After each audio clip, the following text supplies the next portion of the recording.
Kicked out at 17, my sister and I found an abandoned Quonset hut for $3. What was inside didn't just change our lives, it changed who we were, right down to the bone. This is our story, and if you've ever felt like the world had given up on you, I want you to listen closely. Maybe subscribe if you feel a connection, because we're building a place here for people who know what it's like to fight for a second chance. The day it all fell apart was a Tuesday in October. I remember the color of the sky, a flat, washed-out gray that promised a cold rain but couldn't be bothered to deliver. It just hung there, indifferent. That's how I felt. Indifferent. Numb. Like a wire that had carried too much current and just fused. The front door of the Miller house clicked shut behind us with a sound that was both quiet and absolute. It wasn't a slam. Slams have anger in them, some kind of passion. This was just the sound of a mechanism doing its job, a lock catching, a finality. My sister Maya stood beside me on the cracked concrete of the porch, her small hand clutching the strap of her worn unicorn backpack so tightly her knuckles were white. She was 14, all sharp angles and big dark eyes that saw far too much. I was 17, 3 weeks shy of my 18th birthday, which in the eyes of the state made me an adult, and therefore no longer their problem. "Did you get everything?" I asked, my voice sounding rusty and foreign in the damp air. She nodded, not looking at me. Her gaze was fixed on a dandelion pushing its way through a crack in the walkway, a stubborn bit of life in a world of gray concrete. I had 2 duffel bags at my feet. They contained everything we owned: clothes, a few worn paperbacks, a framed picture of our parents, and a shoebox of worthless, priceless things. Ticket stubs from a movie I took Maya to, a smooth rock she found at a park, a birthday card from our grandfather from years ago. It wasn't much to show for 17 years of life. Mrs. Miller had been apologetic in her way.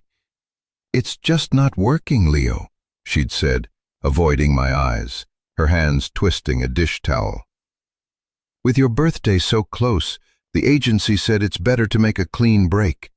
They have a place for Maya, a good one," they said. A clean break, as if we were a cracked plate you just toss in the trash.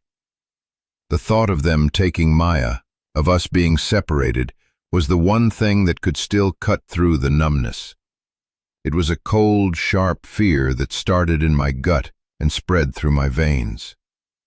I had promised her, the night our parents died in that car crash 5 years ago, that I would never let anything happen to her, that we would always be together.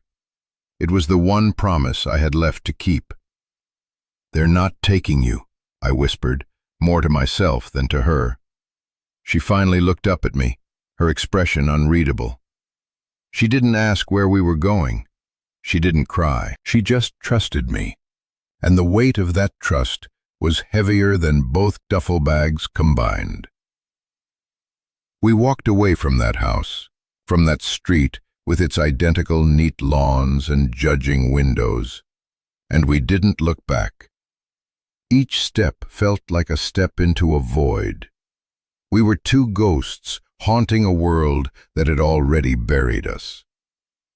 We ended up at the city bus terminal, a place that smelled of disinfectant, exhaust fumes, and quiet desperation. It was a cathedral for people going somewhere else, or people with nowhere to go at all. We fit right in. We found a bench made of hard, unforgiving plastic and sat. The big board clattered with changing destinations: Chicago, Denver, St. Louis. Places that were just names on a map to us. I unzipped my bag and pulled out the shoebox. Underneath the ticket stubs and the smooth rock was a single, creased envelope. It had come a few weeks ago, addressed to me. Official looking, from a law firm. I'd almost thrown it away. It was a notice about our grandfather's estate, our mom's dad. After our parents died, he'd been a distant figure, A few awkward phone calls, a card with $20 on a birthday, and then nothing. We heard he'd passed away a year ago, but it was just a piece of information, another loss in a long line of them. He'd become a ghost long before he died. The letter was dense with legal jargon, but the gist was simple. He'd left us his only asset, a 5-acre parcel of land in a town called Sparrow Creek. I'd never heard of it. The letter went on to say the property was encumbered by significant tax liens and a private debt, rendering its market value effectively nil. It recommended we sign the enclosed form to abandon the claim, to let the county seize it for back taxes. It would be cleaner that way, the lawyer, a Mr. Henderson, had written. Cleaner. There was that word again. I had shoved the letter in the box, another piece of a life that didn't feel like mine. A worthless piece of land from a grandfather who hadn't wanted us. It meant nothing. But now, sitting in that bus terminal with Maya shivering beside me and the last of our money, $243 I'd saved from odd jobs, folded in my pocket, it felt different. It felt like something. A name on a map. A place. Maya, I said, my voice low. Do you remember Grandpa Thomas? She shook her head. Just the picture, the one with the big fishing pole. He had some land, I said, holding up the letter. Out in the country. The letter says it's not worth anything, but it's land. It's a place. Her eyes searched mine. A place for us? Maybe, I said, the word tasting like a lie and a prayer at the same time. Maybe it's a place to start. I looked at the departures board. Sparrow Creek wasn't on there, but a town called Harmony, 20 miles from it, was. A bus was leaving in an hour. It felt like a sign. A stupid, desperate, probably imaginary sign. But it was the only one we had. I stood up. Stay here. Don't talk to anyone. I walked to the ticket counter, the crumpled dollars in my hand, feeling thin and inadequate. The man behind the glass looked bored. 2 tickets to Harmony, I said. One way. He grunted, tapping on his keyboard. That'll be $186. I flinched. It was almost everything. For a one-way ticket to a place we'd never been, to find a piece of land that was worth nothing. It was the stupidest gamble of my life. I pushed the money under the glass. Okay. He printed the tickets and slid them over. As I walked back to Maya, the tickets in my hand, I felt a strange sense of calm. It was the calm that comes after you've made a decision so reckless that there's no point in worrying anymore. You've already jumped off the cliff. All you can do is wait to see if you land, or if you just keep falling. I handed one of the tickets to Maya. She looked at the flimsy piece of paper and then back at me, a tiny question in her eyes. Harmony, I said, it's a start. She nodded, and for the first time since the door clicked shut, a small, tentative smile touched her lips. It was enough. It had to be. The bus groaned out of the station, its diesel engine a rattling sigh of relief. We sat near the back, the blue-tinted window cool against my forehead. The city lights smeared and then fell away, replaced by the endless, dark ribbon of the highway. Streetlights gave way to the occasional lonely porch light, and then just darkness, punctuated by the rhythmic sweep of our own headlights. Maya fell asleep within the first hour, her head resting on my shoulder, her breathing slow and even. For a little while, she was just a kid again, not a survivor. I watched her, the fierce, protective love I felt for her a physical ache in my chest. I had to make this work. There was no other option. I stared out the window as the landscape dissolved into an inky blur. My mind drifted back to our parents. I could barely conjure their faces anymore without the help of the photograph. Their features were becoming soft, blurred by time and grief. What I remembered most were feelings. The feeling of my dad's rough hand holding mine. The sound of my mom's laughter, a sound I hadn't heard in 5 years. They had been good people. They had loved us. And then, in the space of a single screech of tires, they were gone. The system that caught us was meant to be a safety net, but it had felt more like a cage. We were shuffled between 3 different foster homes in 5 years. Some were okay, some were not. The Millers had been the last stop. I was too old, too quiet, too angry. They saw me as a problem waiting to happen, and my 18th birthday was their convenient solution. They hadn't wanted to separate us, they said, but they did. Or they were about to. The thought of Maya alone in that system, without me to act as a buffer, was a horror I couldn't contemplate. So I had taken her. It was kidnapping, probably, another crime to add to my list. But it was also the only right thing to do. The bus smelled of stale air and the faint, sweet scent of the cherry air freshener dangling from the driver's mirror. A few other passengers were scattered throughout the seats, solitary figures lost in their own worlds, their faces illuminated by the glow of their phones. We were a collection of lonely people, moving through the night together, but entirely alone.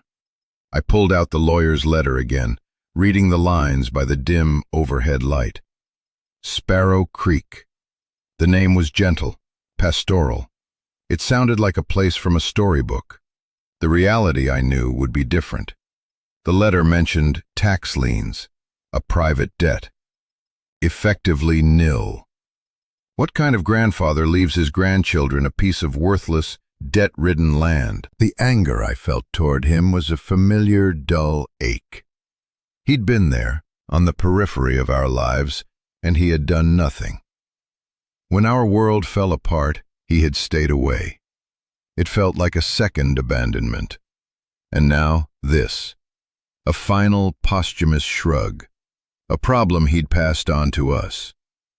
But what choice did we have? Go back to the city and let them tear us apart? Live on the streets? This land, this worthless inheritance, was the only thread we had to hold on to. It was a destination, a purpose.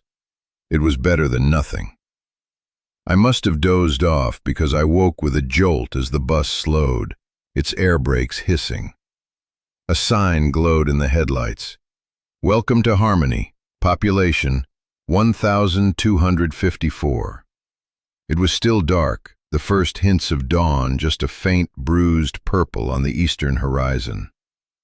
The bus pulled into a deserted gas station that doubled as the town's terminal. We were the only ones who got off. The bus pulled away, its red tail lights shrinking into the darkness, and the silence it left behind was absolute. It was a deep, rural silence, punctuated by the chirping of unseen crickets and the distant crow of a rooster. The air was cold and clean, smelling of damp earth and pine. It was so different from the city, it felt like we had landed on another planet. The gas station was closed. A single flickering fluorescent light illuminated the dusty windows, and a handwritten sign that said, "Back at 7." We were hours early. "Now what?" Maya asked, her voice small in the vast quiet. She hugged her backpack to her chest. "We wait for the sun," I said, trying to sound confident. "Then we find someone who can tell us how to get to Sparrow Creek." We sat on the curb, our bags forming a small fortress around us. As the sky slowly brightened from purple to pink to a pale, watery orange, the world took shape around us. Harmony was a small town, a main street with a handful of brick storefronts, a post office, and a diner with a buzzing neon sign that read, "Eat." There was no one around. It felt like a movie set after the crew had gone home. When the sun was fully up, a rusty pickup truck rattled into the gas station lot. An old man with a weathered face and a baseball cap got out.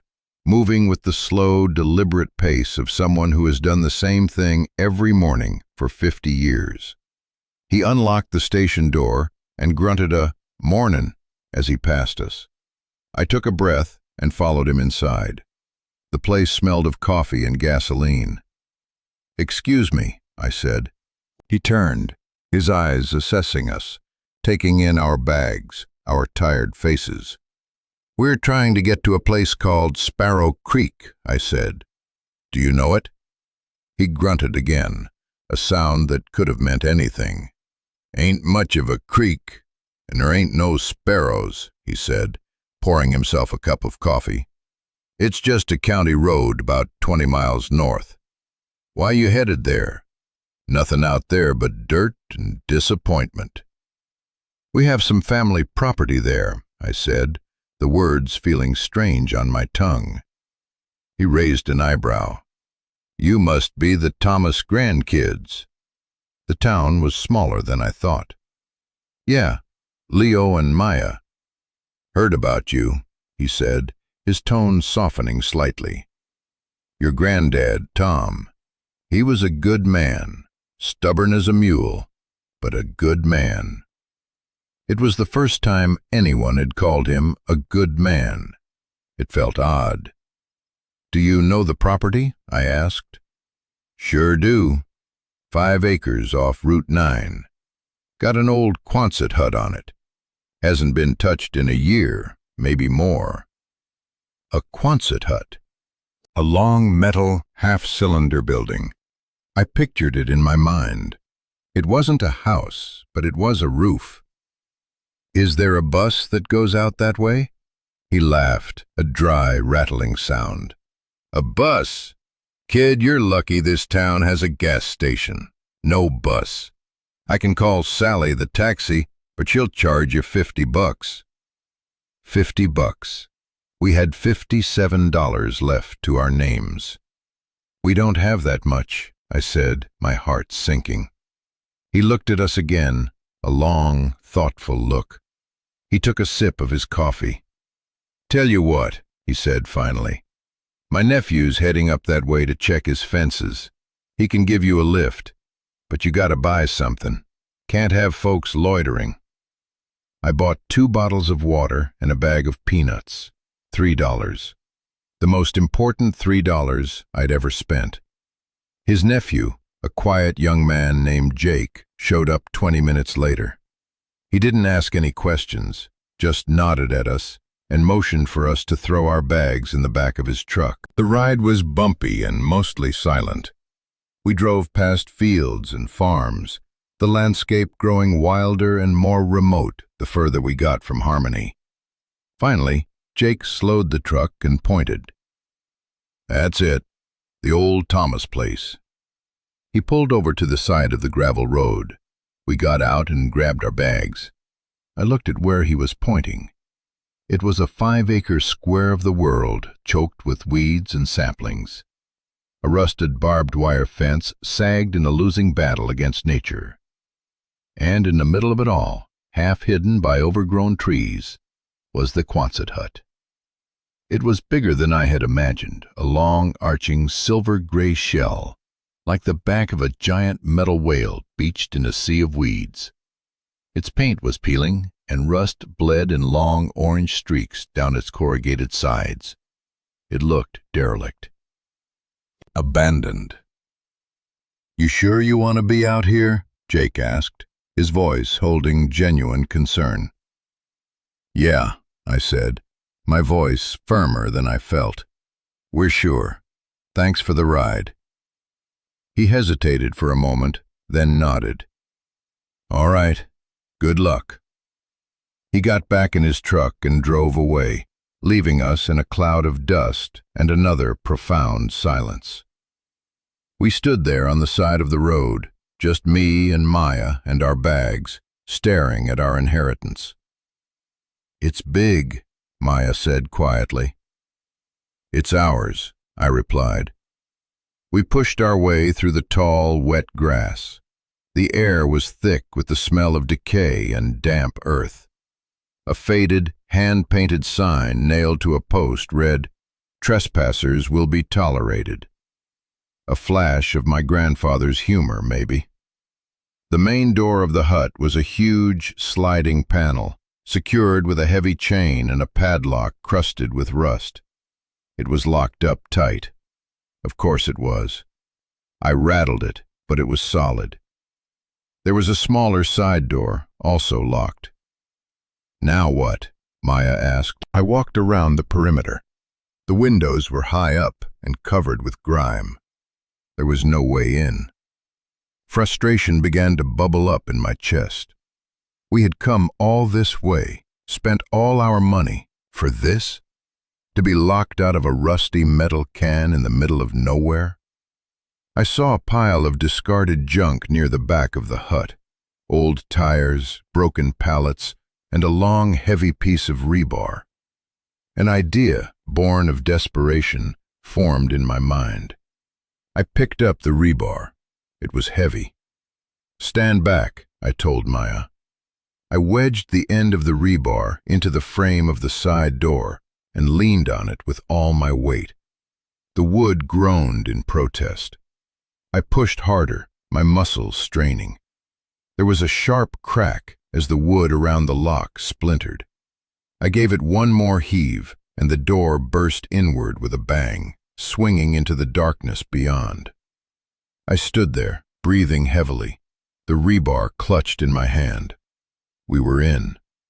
I peered into the gloom. The air that wafted out was thick and musty, smelling of dust, oil, and the faint, sharp scent of mice.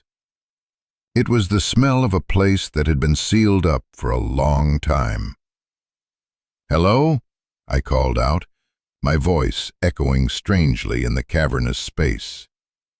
Only silence answered. Taking a deep breath, I stepped across the threshold, Maya close behind me. The inside of the Quonset hut was vast and shadowy. The only light came from the grimy upper windows and the open doorway, casting long, dusty beams through the gloom. The space was cavernous, the curved metal ceiling soaring high above us. It was a workshop. A massive workbench ran along one wall, covered in tools, jars of screws and nails, and the ghostly shapes of machines shrouded in dusty tarps. The concrete floor was stained with oil and littered with sawdust. It felt like the owner had just walked out one day and never come back. "Wow," Maya whispered, her voice full of awe. It was a mess, but it was an impressive mess. It was a space built for work, for making things. In one corner, there was a small partitioned-off area. We walked over to it. It was a makeshift living space. There was a cot with a thin, stained mattress, a small wood-burning stove, a hot plate, and a single wooden chair next to a small, rickety table. A few canned goods were lined up on a shelf. This is where he lived, my grandfather. Not in a house, but in a corner of his workshop. The thought sent a strange pang through me. We explored the rest of the hut. There was old farm equipment, a half-finished woodworking project on a lathe, stacks of lumber. It was a time capsule of a man's life, a life I knew nothing about. As my eyes adjusted to the dim light, I saw it. Tucked under the massive workbench, almost hidden in the shadows, was a green metal footlocker. It was old, army-issue style, with heavy latches and a place for a padlock, which, thankfully, was missing. "Leo, look," Maya said, pointing. I knelt down and pulled it out. It was heavy. A layer of dust covered the top. I wiped it away with my sleeve. In faint, stenciled letters, it read, T. Hale. Thomas Hale, our grandfather. My heart started to beat a little faster. This was different from the tools and the junk. This was put away. It was personal. With trembling fingers, I worked the stiff metal latches. They groaned open with a rusty screech. I lifted the heavy lid. The air that rose up smelled of old paper and cedar. Inside, it was neatly packed. On top was a stack of envelopes, tied together with a piece of twine. They were addressed to me. To Leo. Not to Leon, my full name, which everyone but my mom had used. Just Leo. I lifted the stack out. It was heavy. Underneath it was a folded wool blanket, a small leather-bound journal, and a tin box full of old black-and-white photographs. Photos of people I didn't recognize. A young woman with my mother's eyes. A man in a soldier's uniform. My grandfather, young and smiling. I handed the tin box to Maya and turned my attention back to the letters. I untied the twine. The top envelope just had my name on it. My hands were shaking as I opened it. The paper was thick and yellowed. The handwriting was a strong, slightly slanted cursive. Leo, it began. If you are reading this, it means I am gone. It also means you found your way here. I hoped you would. I'm not good with words, kid. Never have been. I'm better with my hands. But there are things you need to know, and I can't trust anyone else to tell you. I'm sorry I wasn't there for you and your sister after your mother, after the accident. You must have thought I was a coward, or that I didn't care. The truth is, I was scared. Not for me, for you. I stopped reading and took a shaky breath. I read the last line again. For you. I looked over at Maya, who was carefully looking through the old photographs. I continued reading, my voice a low murmur.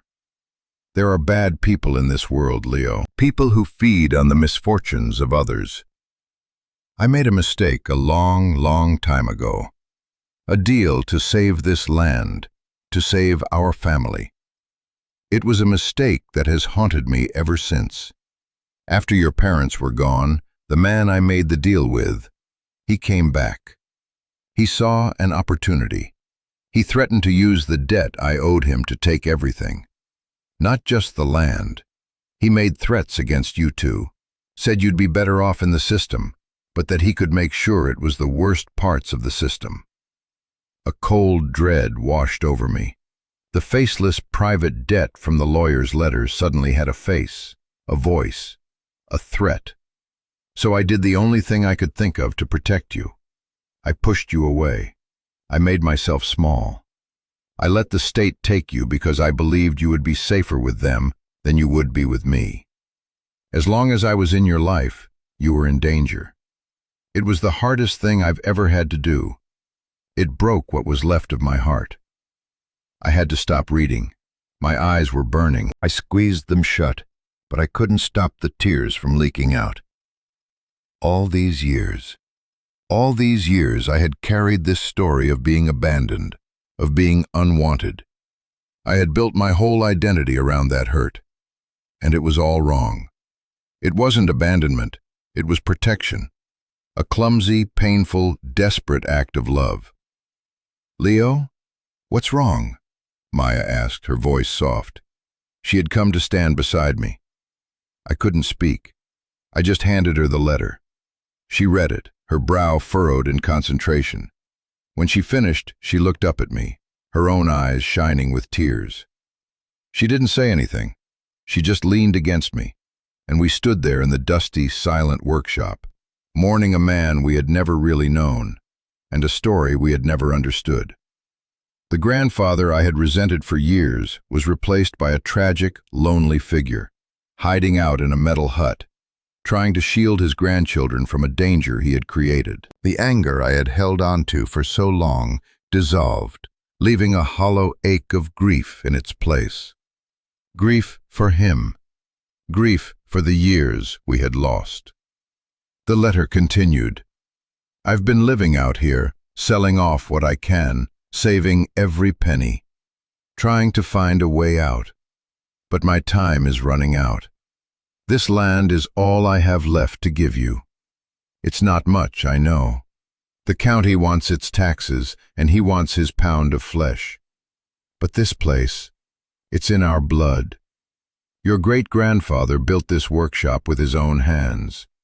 Don't let them take it. There is a last resort, a way to fix this. But it's hidden. You'll have to be smart. You'll have to be brave. Look under the cold floor, where the work gets done. That's all I can say. Be careful, Leo. Trust no one but your sister. The choice will be yours. I finished the letter, my mind reeling. A last resort, a hidden solution, a choice. This wasn't just an inheritance of worthless land anymore. It was a puzzle, a mission, a final request from a man who had sacrificed everything for us. I looked around the vast, cluttered workshop. Where the work gets done. The entire place was for work. What did he mean? The cold floor. I looked down at the stained concrete. It was all cold. We were standing in a tomb full of secrets, and I had no idea where to even begin. The initial shock of the letter gave way to a storm of emotions. Grief, sharp and sudden, for the grandfather I had misjudged so completely. I cried for the lonely man who died in this metal shell, thinking he had failed us. I cried for the years he could have been in our lives, teaching me how to use the tools on his workbench, telling Maya stories. Then came the anger, hot and fierce, but not at him anymore. It was aimed at the faceless man in the letter, the predator who had cornered an old man and threatened his grandchildren. The system that had let us fall through the cracks, the world that had seemed so random and cruel, now felt targeted, malevolent. Maya sat beside me on the dusty floor, her small hand resting on my arm. She was quiet, letting me process. She had always been able to sense my moods, to know when to speak and when to be silent. In that moment, her quiet presence was an anchor in the swirling chaos of my thoughts. We were cold. The sun was setting, and the temperature inside the hut was dropping fast. The thin walls offered little insulation. We were hungry, having eaten nothing but peanuts all day.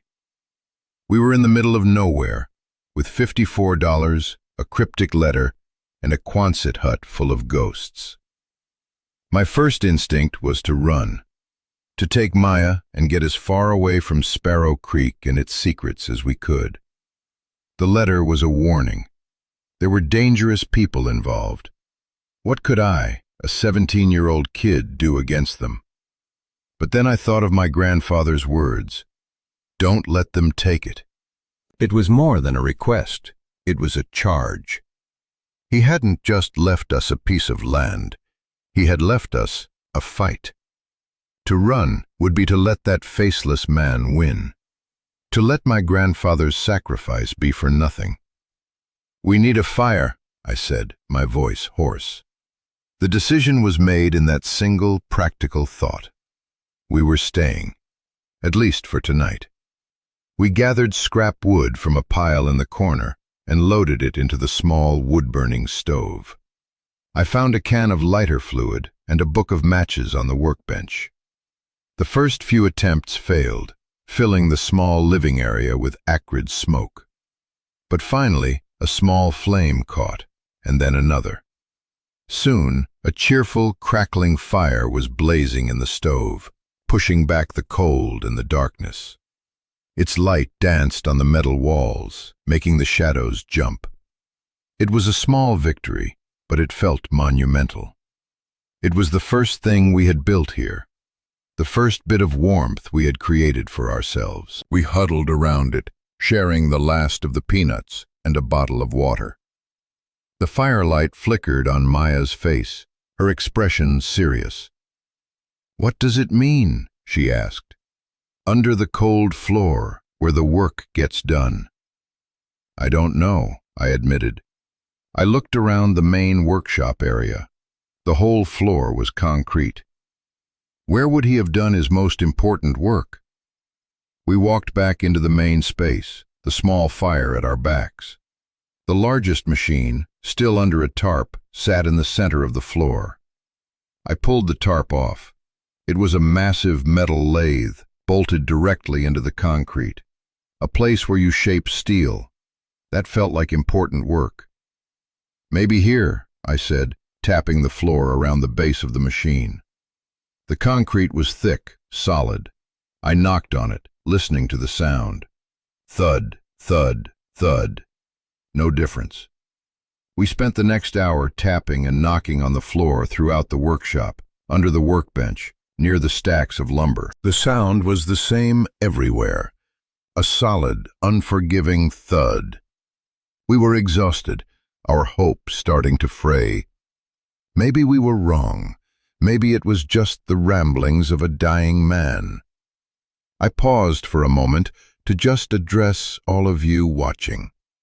If you've made it this far into our story, thank you.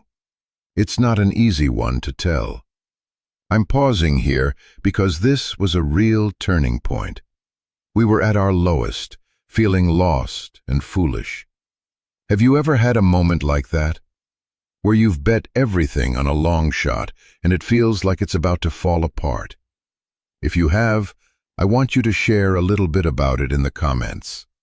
You don't have to give details, just let me know you understand that feeling. This community is for people who get it. It's important to know we're not alone in those moments. Okay, let's get back to that night in the hut.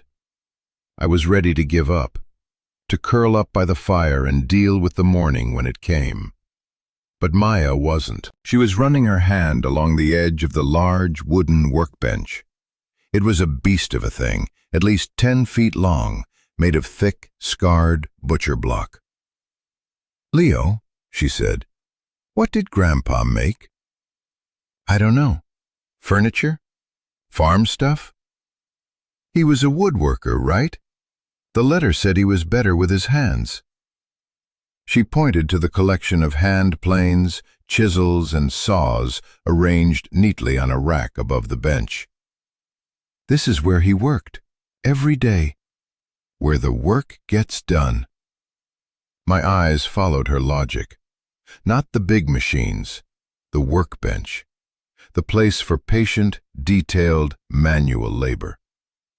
I walked over and looked at the floor beneath it. It was just like the rest, stained and dusty. But as I knelt down, I noticed something. A faint, almost invisible line in the concrete. Not a crack, but a perfect rectangle, about 2 feet by 3 feet. It was so faint, so expertly done, that you would never see it unless you were looking for it. My breath caught in my throat. I ran my fingers over the line. It was there. I looked under the bench and saw it. A small, recessed metal ring, flush with the concrete, filled with dust to make it almost invisible. "Maya," I whispered, "you found it." Her eyes went wide. We worked together, using a screwdriver from the bench to pry the ring up. It was stiff, but it moved. I hooked my fingers through it and pulled. Nothing. It was too heavy. I looked around and saw a small engine hoist in the corner. It was old and greasy, but the chain looked solid. It took us 20 minutes to wheel it over and position it. We hooked its chain to the ring. I started cranking the handle. The chain went taut, groaning under the strain. For a moment, nothing happened. Then, with a deep, grinding sound of concrete on concrete, the rectangular section of the floor began to lift. The slab of concrete was at least 6 inches thick. As it rose, it revealed a dark, square hole beneath it. A wave of cool, subterranean air washed over us, smelling of damp earth and something else. Something metallic. We swung the heavy slab to the side and peered into the darkness. It was a small, concrete-lined cavity, like a tiny cellar, and nestled inside it was a large, black, military-style pelican case. It was the kind of case designed to be waterproof, crush-proof, the kind of case you use to protect something incredibly valuable. My heart was hammering against my ribs. This was it, the last resort. I reached down and lifted it out. It was heavy, but not as heavy as I expected. It had 2 sturdy latches on the front. I laid it on the floor and looked at Maya. Her face was pale in the dim light, her eyes huge. We had come so far, risked so much. Everything was about to change, one way or another. I took a deep breath and unsnapped the latches. They opened with a satisfying, airtight hiss. I lifted the lid. Inside, the case was lined with foam, and sitting in custom-cut depressions were 3 things. The first was a thick stack of $100 bills wrapped in bank bands. It wasn't a fortune, but it was more money than I had ever seen in my life. My mind, trained by years of poverty, immediately started calculating. It had to be at least $20,000, maybe $30,000. Enough to disappear. Enough to start over, somewhere far away from here. The second was another small stack of letters, tied with the same kind of twine as the first. This time, the top one was addressed simply to my grandchildren. The third item was a thick manila folder bulging with documents, legal papers, deeds, and what looked like a handwritten ledger. This was the heart of it, the full story. I picked up the letter first. My hands were surprisingly steady now. The fear had been replaced by a kind of focused calm. I had to know. I had to understand everything. I sat on the floor, Maya beside me, and began to read aloud. My dearest Leo and Maya, if you have found this, you have proven yourselves smarter and more stubborn than I even hoped. I am proud of you. What you have found is a choice, the hardest choice you may ever have to make. But before you can choose, you need the whole truth. The man I told you about, his name is Marcus Thorne. Back when your mother was just a girl, a bad blight hit the farms around here. I was close to losing everything. Thorne showed up like a savior. He ran a private investment firm. He gave loans to farmers like me when the banks wouldn't. The interest was high, but I was desperate. I signed the papers without reading the fine print. That was my mistake. The fine print gave him rights to the land if I ever defaulted. The loan was structured so that it was almost impossible to pay off. It was a trap. I spent 20 years paying him, barely keeping my head above water. When your parents passed, I missed a payment. Just one. That's all he needed. He came to me and laid out his plan. He didn't just want the land anymore. He was working for a development company. They wanted to buy up all the land along this ridge to build luxury vacation homes. But they wanted it for cheap. So Thorne's job was to squeeze the old owners, to use their debts to force them to sell for pennies on the dollar. My debt was his leverage. He told me to sign the land over to his company for the value of the debt, which was a fraction of its real worth. When I refused, he mentioned you. He said he would make sure your lives in the foster system were a living hell. He had connections, he said. He could make phone calls. I believed him. So I made my own deal. I would disappear from your lives, making you wards of the state and therefore harder for him to track and hurt. In return, he would hold off on collecting the debt, assuming I would eventually die and the state would let the property go for back taxes, which his company would then snap up at auction. He thought he was being patient. He thought he was winning. I spent the last 5 years saving this money, every dollar. It's not enough to make you rich, but it might be enough to give you a choice. In that folder, you will find the original loan agreement and a ledger of all my payments. You will also find evidence I gathered about Thorne's other deals with farmers in this county. He's a predator, but he's a careful one. He keeps it all technically legal. So here is your choice. The money in this case is $35,000. It is enough for you to take your sister, go somewhere new, and build a life. A safe life. No one would blame you. I wouldn't. Or, it is almost exactly the amount needed to pay off the remaining principal on Thorne's loan and the back taxes owed to the county. You could use the money to clear the title, to make this land free and clear, to make it yours, truly and forever. If you choose to pay, it will mean you have nothing left. You will have to start from scratch in this old hut, with nothing but your own 2 hands. It will be a hard life, but it will be your home. This land will be your anchor in the world. Thorne will be gone because all he wants is the money. He doesn't care about the fight. I cannot make this choice for you. Do you run towards safety, or do you stand and fight for a home? Whatever you decide, know that I love you. Know that everything I did to get you to this very moment, to give you back the choice that was stolen from me. Your loving grandfather, Thomas. The letter fell from my fingers. $35,000. A key to a new life, or a key to this one.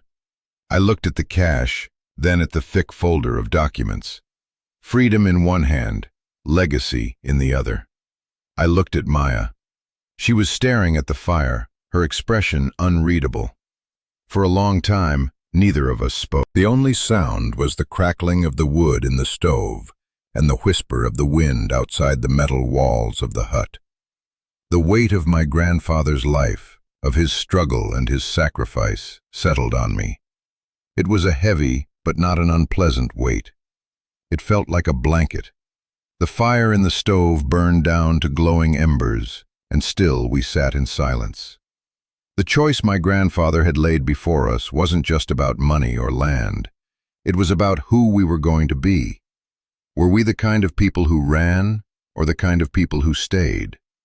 For my entire life I had been running from the memory of the accident, running from the emptiness of the foster system, running from the feeling of being unwanted.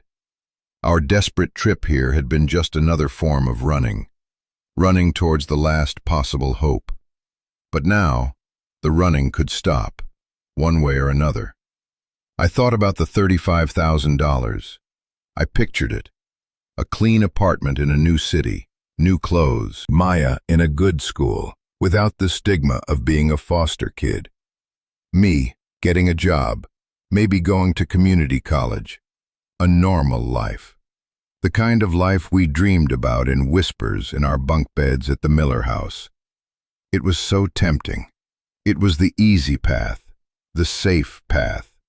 It was everything a rational person would choose. But then I looked around the Quonset hut. I looked at the workbench, scarred with the history of my grandfather's labor. I looked at the tools on the wall, each one waiting to be used. I thought of the faint, hand-painted sign outside. Trespassers will be tolerated. This place wasn't just a worthless piece of land. It was the last remnant of our family. It was a story of struggle, of mistakes, but also of a fierce, protective love. To take the money and run would be to tear out the last page of that story and throw the book away. To stay felt insane. We had nothing. We knew nothing about living like this. We would be starting with less than zero. We would have this land, this metal shell, and nothing else. It would be cold. It would be hard. We might fail, but it would be ours. It would be a home, earned not just by money, but by a choice. The choice to stand our ground. "What do you think?" I finally asked Maya. my voice quiet. She didn't answer right away. She picked up the tin box of old photographs and pulled one out. It was a picture of a young woman standing in front of the Quonset hut. The hut looked new in the photo, its metal gleaming. The woman was laughing, her hair blowing in the wind. She had my mother's eyes and Maya's smile. "Is that Grandma?" she asked. I took the photo. It had to be. Our grandmother, whom we'd never met. She looked so happy, so at home. "I think so," I said. "She looks like she belongs here," Maya said softly. She looked up at me, her gaze steady and clear. "I want to belong somewhere." And that was it.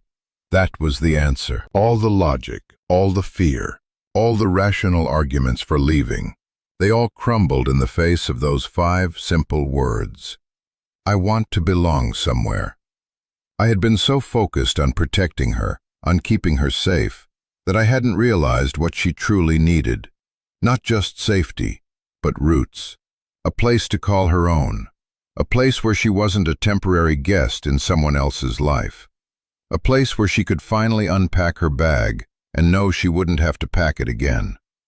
I pulled her into a hug, my throat tight with emotion. "Me too," I whispered into her hair. "Me too." The decision settled over us, quiet and sure. It wasn't a burst of triumphant courage. It was a calm, steady resolve. We would stay. We would fight. We would build a life here, from the ground up. In the morning, I found my grandfather's old cell phone on the charging cradle near his cot. It was a simple flip phone, the battery long dead, but the charger was there. We had no electricity, but I remembered seeing a gas-powered generator in the corner of the workshop. It took me an hour of cleaning the carburetor and finding some old, stale gas, but with a roar and a cloud of blue smoke, the generator sputtered to life. The sound was deafening in the quiet morning, but it was the sound of power, of possibility. We plugged in a single string of work lights, and for the first time, the entire hut was illuminated. It was bigger, messier, and more full of potential than I had imagined. I plugged in the old flip phone. While it charged, I went through the folder of documents my grandfather had left. It was all there. The predatory loan agreement, the ledger of his payments, meticulously recorded over 20 years, and the files on other farmers, affidavits, copies of their own loan agreements with Thorne's company. My grandfather hadn't just been saving money, he had been building a case. He was giving us not just a shield, but a sword. When the phone had enough charge, I powered it on. The contact list was short. Hardware store, Doc, Jake, and Henderson, the lawyer. I took the phone and walked outside, into the crisp morning air. I dialed the number. It rang 3 times, and then a calm, professional voice answered. Henderson Law. "My name is Leo Hale," I said, my voice shaking slightly. "I'm Thomas Hale's grandson. You sent me a letter." There was a pause on the other end. "Mr. Hale, yes. I was wondering if I would hear from you. I assume you've received the notice and are prepared to abandon the claim on the property. It's the most sensible course of action." "No," I said, my voice gaining strength. "No, we're not abandoning it. We're at the property now, my sister and I. We're keeping it." Another pause, longer this time. "Son," he said, his tone shifting from professional to something more like concern, "I'm not sure you understand the situation. The liens against that property are significant. There's over $12,000 in back taxes and a private debt of $22,800. You can't possibly—" "We can," I interrupted. "We have the money. We want to pay it off, all of it." The silence on the other end of the line was profound. I could almost hear him processing, recalibrating. "You have the money?" he asked, a note of disbelief in his voice. "How?" "My grandfather left it for us," I said simply. "He left us a choice, and we're choosing to stay.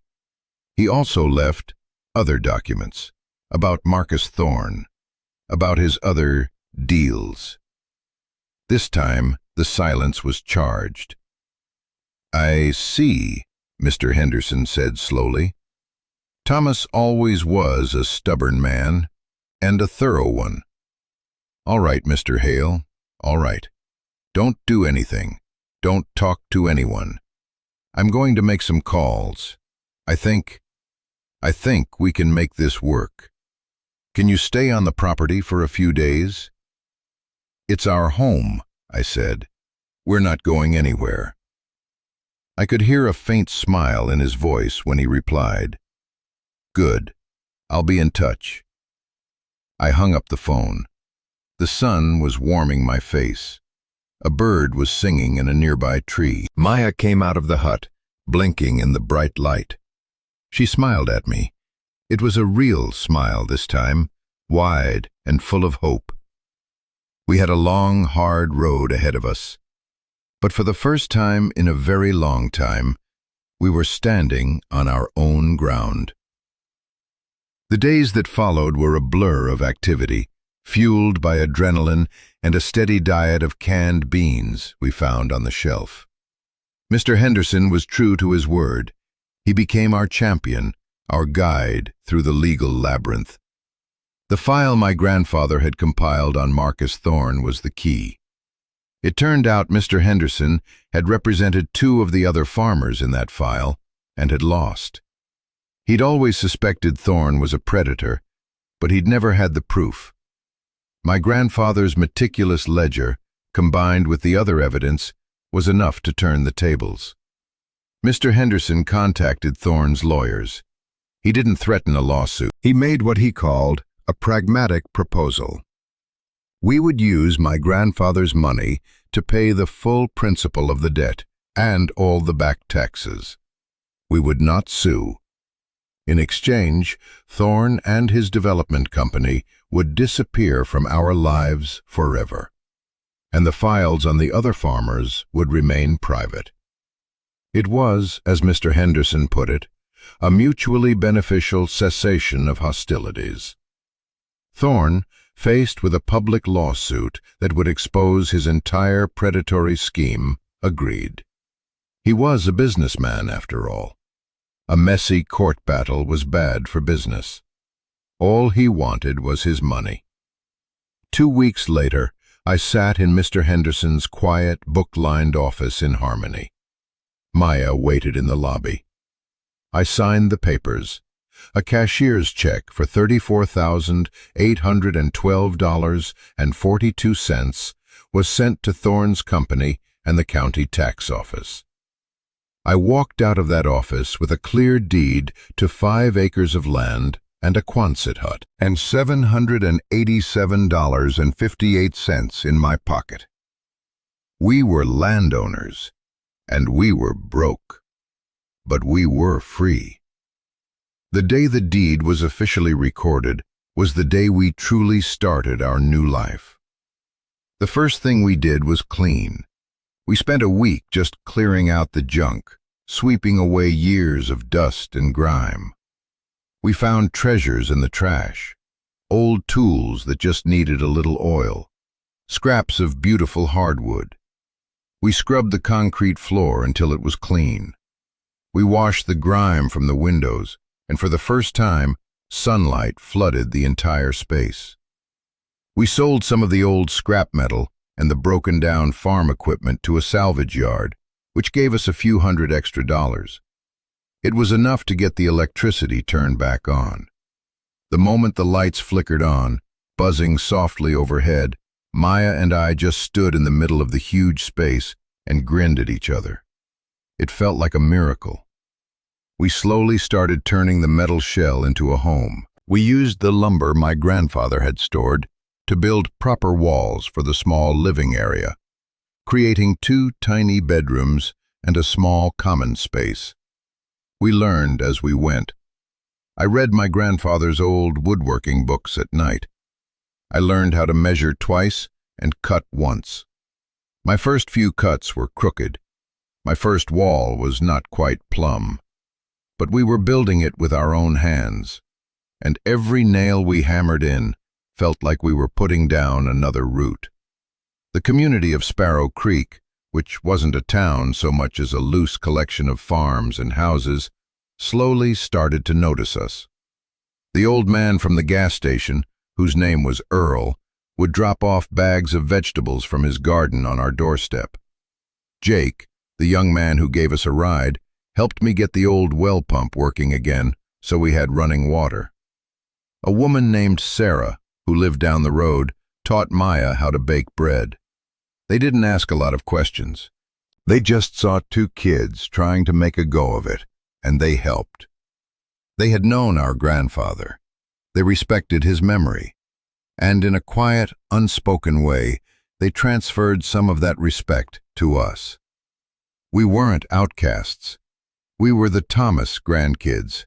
We belonged. Life was hard.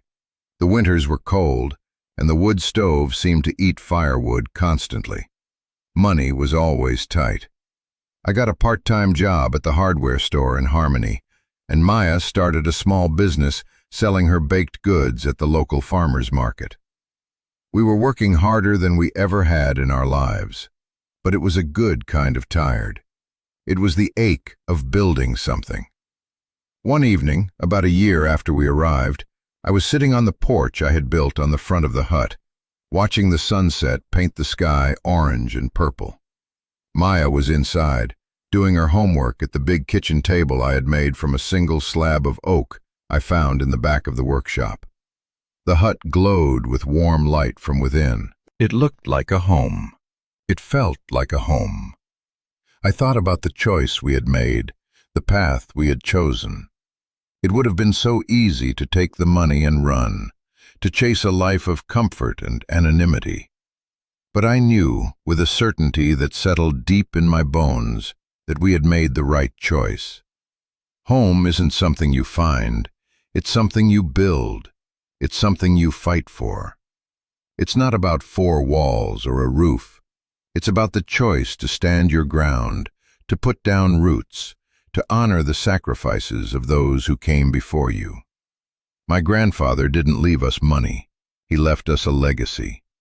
He left us the chance to reclaim our story. We were no longer the kids who got kicked out, the orphans lost in the system. We were the Hales of Sparrow Creek. This land was in our blood, and we were here to stay. That's our story. It's a story about second chances, and about what home really means. It's not just a place you live, it's the place you decide to stop running. If this story has meant something to you, if it stirred something in your own heart, please subscribe to the channel. We're creating a community here for people who believe in resilience, in fighting for your place in the world. And I want you to do one more thing for me. In the comments below, tell me your story. Not the whole thing, just a piece of it. Tell me, what does the word home mean to you? I'll be reading every single comment because your stories matter. You matter. And I want you to remember, no matter how lost you feel, you are stronger than you think. You just have to make the choice to stand your ground.